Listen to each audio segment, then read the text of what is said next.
마가복음 13장 28절 37절까지의 말씀입니다. 마가복음 13장 28절부터 37절.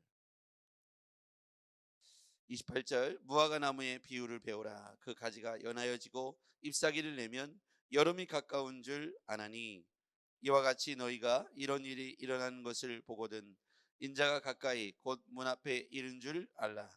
내가 진실로 너희에게 말하노니 이 세대가 지나가기 전에 이 일이 다 일어나리라. 천지는 없어지겠으나 내 말은 없어지지 아니하리라. 그러나 그날과 그때는 아무도 모르나니 하늘에 있는 천사들도 아들도 모르고 아버지만 아시느니라. 주의하라, 깨어 있으라. 그때가 언제인지 알지 못함이라. 가령 사람이 집을 떠나 타국으로 갈 때에 그 종들에게 권한을 주어 각각 사물을 맡겨 문지기에게 깨어 있으라 명함과 같으니 그러므로 깨어 있으라. 집 주인이 언제 올는지 꼭 저물 때인지 밤중일는지 닭 울 때일는지 새벽일는지 너희가 알지 못함이라. 그가 오련히 와서 너희가 자는 것을 보지 않도록 하라. 깨어 있으라. 내가 너희에게 하는 말을 이 말은 모든 사람에게 하는 말이니라 하시니라. 아멘. 28절에 보면 무화과 나무의 비유를 배우라. 그가 가지가 연해지고 잎사귀를 내면 여름이 가까운 줄 아나니. 이 여름이라는 것은 추수 때를 의미합니다. 여기에서 비유적 의미를 보면 종말을 말하겠죠.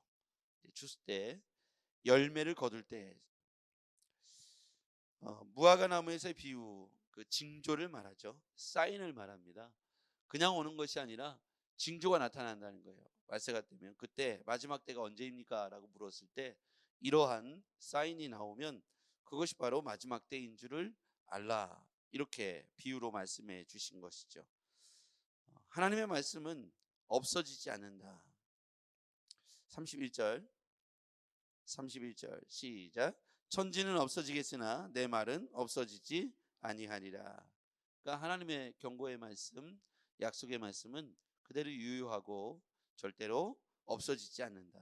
그것이 시간이 지나도 말씀대로 그대로 될 것이니 마지막 때의 징조는 이러한 사인들, 여러 사회 현상들, 일어나는 환란의 때 이런 것을 보면서 분별을 할 수 있도록 깨어 있으라.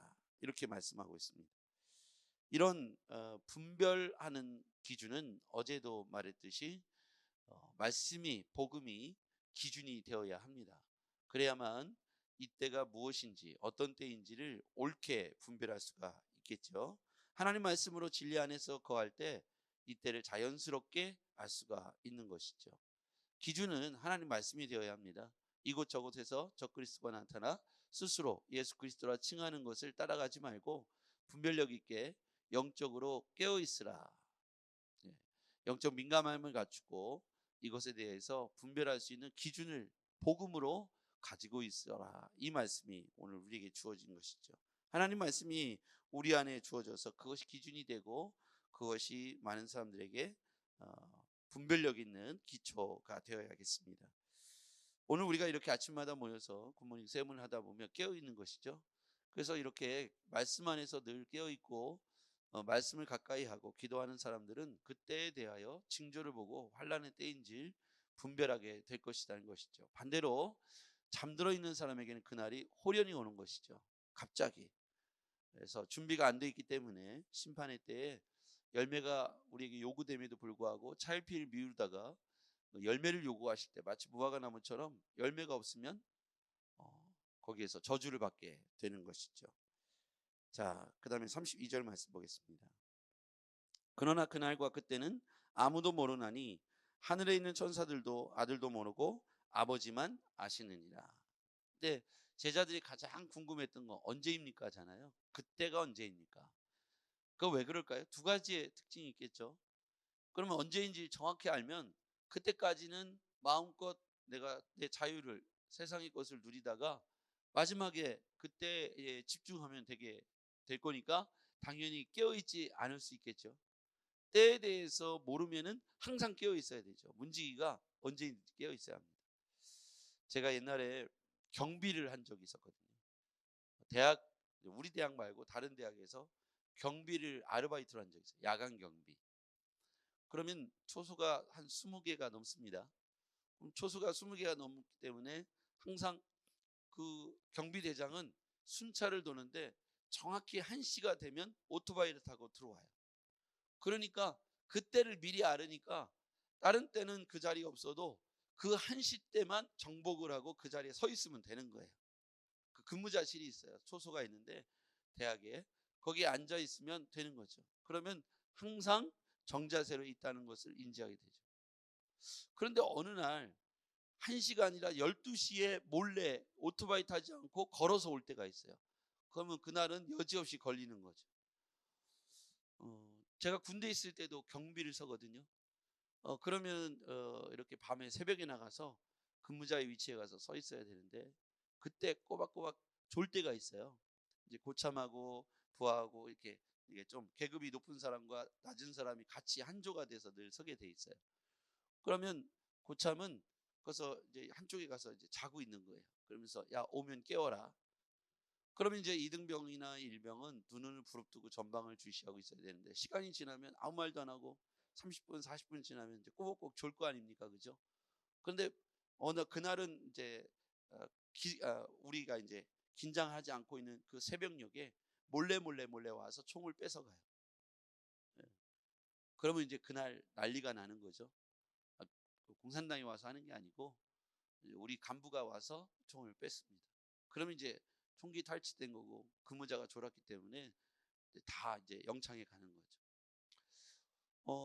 이런 일들은 이제 그 근자에 이제 다 돌 거 아닙니까, 그죠? 그날 큰일 나서 이렇게 됐어, 처벌을 받았어. 그러면 다들 이제 긴장하는 거죠. 아, 우리도 당할 수 있구나. 그러면 긴장하다 또 시간이 지나면 그게 전설 같은 얘기가 되고 또 꼬박꼬박 졸고 있게 되죠. 그날과 그때를 왜 물어봤을까 싶으면 특정한 날이 되면 그날 그때만 잘하고 싶은 거죠. 근데 여기에서 보면 깨어 있으라라고만 막연하게 이야기합니다. 33절. 주의하라 깨어 있으라. 그때가 언제인지 알지 못함이라. 가령 그러면서 비유를 말하는 거예요. 사람이 집을 떠나 타국으로 갈 때 종들에게 고난을 주어 각각 사물을 맡기며 문지기에게 깨어 있으라 명한 것 같으니. 그러므로 깨어 있으라. 집주인이 언제 올는지 혹 저물 때인지 밤중일지 다올 때인지 새벽일지 너희가 알지 못함이라. 그가 호련히 와서 너희가 자는 것을 보지 않도록 하라. 이 말씀이 이제 제가 지금 조금 전에 설명한 내용과 일맥 비슷한 내용이죠. 우리가 항상 깨어 있으라라고 말씀하신 거예요. 이 항상 깨어 있으라. 그러니까 이게 내년일지 후년일지 10년 뒤일지 100년 뒤일지 500년 뒤일지 명시적으로 나타나 있지 않습니다. 그러면 이 말씀을 들은 당시에 예수님 당시에 있었던 제자들, 그러니까 서기 몇 년 안 됐을 때겠죠. 예수님 태어난 기점으로 해서 서기가 시작되니까 몇 년 안 된 시점에서 제자들은 자기들 세대에서 이런 일이 일어날 것이라고 생각했겠죠. 그러니까 이제 자기들 세대에서 이런 일이 일어날 거야. 지금 거기서부터 2000년이나 지나지 않았습니까, 그렇죠? 그런 관점에서 보자 보면 우리에게 깨어 있으라는 말씀은 분별력 있게 보다 보면 항상이라는 단어가 거기에 삽입되어야겠죠. 지금 이 시대를 살아가는 우리가 2000년 동안 아무 일이 일어나지 않았다면 앞으로 1000년 동안도 아무 일이 일어나지 않겠다, 이런 의미가 아니죠. 문지기가 항상 깨어 있어라. 그 문지기에게만 왜 깨어 있으라고 했을까요? 성경은 그 뒤에 37절 깨어 있으라. 내가 너에게 하는 이 말은 모든 사람에게 하는 말이니라. 그러니까 이게 지금 시대를 살아가는 우리 모두가 깨어 있으라라는 말씀이고, 깨어 있지 않으면 갑자기 호련히 방문하실 때 문지기가 그것이 깨어 있지 않음으로 인해서 책망을 받게 될 것이다. 집주인이 언제 올지 모르니까요. 그래서 여기에서 핵심은 몇 날 며칠이 중요하지 않다는 거예요. 몇 시라고 하는 특정한 일정이 중요하지 않다는 겁니다. 예수님께서 그게 중요했다면 알려주셨겠죠. 근데 여기에 핵심은 분별력을 가지고 영적인 민감함을 가지고 미혹당하지 않도록 깨어있으라는 거예요. 그래서 우리 교회 안에서도 말씀으로 기도함으로 공동체가 깨어있어야겠습니다. 그렇지 않으면 우리가 잠들어 버리면 우리 영적 공동체가 이러한 일들에 있어서 전혀 대처하지 못할 것이며 그것을 인하여 오히려 책망을 받게 될 것이기 때문이죠.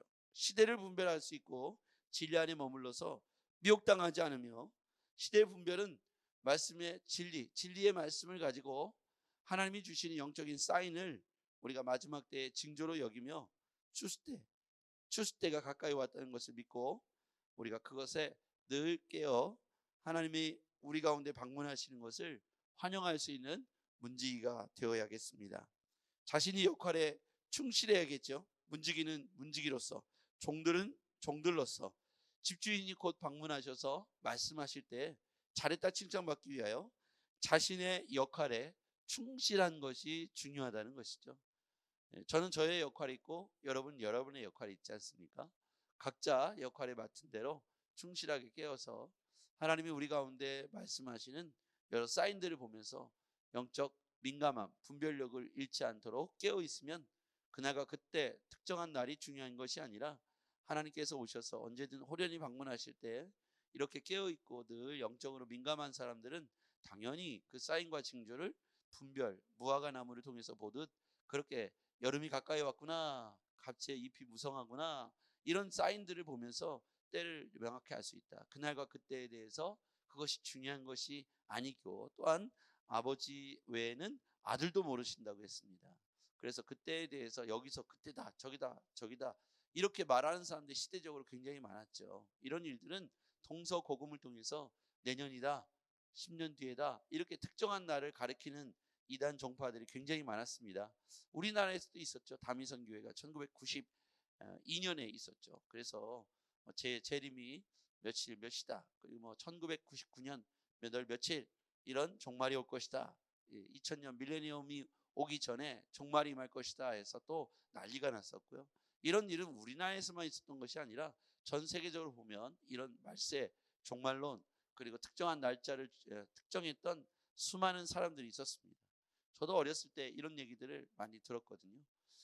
그런데 우리가 정말 중요한 것은 여기에서 본문에 나와 있듯이 아무도 모르는 그때를 어느 때라 이렇게 말하는 것은 성경에서 어긋나는 것이죠. 그날과 그때가 중요한 것이 아니라 핵심 키워드는 주의하라, 깨어있으라 입니다.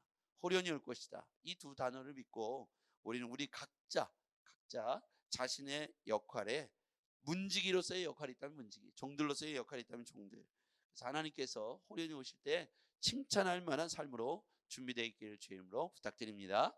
기도하겠습니다. 전능하신 아버지 하나님, 수많은 사람들이 때를 궁금해합니다. 그러나 이것의 핵심은 때가 아니라 깨어있으라는 말씀인 줄 믿습니다. 우리가 각자의 역할에 충실하며 오늘도 깨어있는 종들이 되게 하여 주시옵소서. 분별력 있고 말씀 안에 깨어있어서 시대를 분별하고 시대의 사인을 보면서 하나님께서 우리에게 요구하시는 것이 특정한 때가 아님을 우리가 고백하고 오늘 우리의 각자에게 주어지는 우리의 삶을 또 열심히 최선을 다해 살아갈 수 있도록 도우시옵소서. 예수님의 이름으로 기도했습니다. 아멘.